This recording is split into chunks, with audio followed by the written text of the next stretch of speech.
ইহুদিদের বিশ্বাস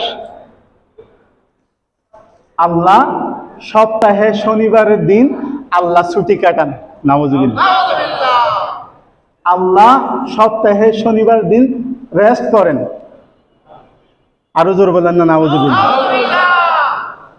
ওই ইহুদিদের বিশ্বাস এবং ওই ইহুদিদের উক্তিকে খণ্ডন করার জন্য সূরা আর রহমানের 29 নং আয়াতে আল্লাহ তাআলা বলেছেন, কুল্লা ইয়াউমিন হুয়া ফি শান। আল্লাহ তাআলা প্রত্যহ এক একটি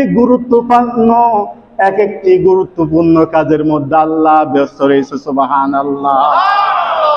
আল্লাহ এক সেকেন্ডের জন্য আমাদের থেকে গাফেল নয়, সদা সর্বদা আল্লাহ তাআলার রহমতের কুদরতের চোখ দিয়ে আমাদের দিকে তাকিয়ে আছেন। সুবহানাল্লাহ। তার দলিল, তার প্রমাণ সূরাতুল বাকারার 186 নম্বর আয়াতে আমার আল্লাহ রাব্বুল আলামিন আমার রাসূল পাক সাল্লাল্লাহু আলাইহি ওয়াসাল্লামের মাধ্যমে আমাদেরকে জানাচ্ছেন, বিসমিল্লাহির রহমানির রহিম।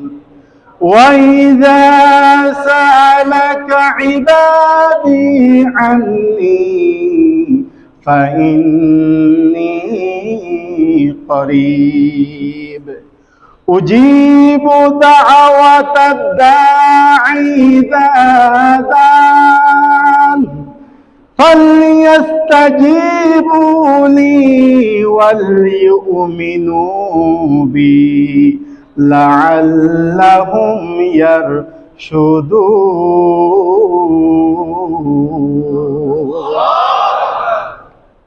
আল্লাহ পাক বলতেছেন, হে হাবিব, আমার বান্দাগণ আপনার কাছে আমার সম্পর্কে জিজ্ঞাসা করে, তখন আপনি তাদেরকে বলুন যে আমি এত নিকটবর্তী তাদের কাছে, কেউ যখন আমাকে ডাকে আমি আল্লাহ তাদের ডাকে সাড়া দিই। সুবহানাল্লাহ।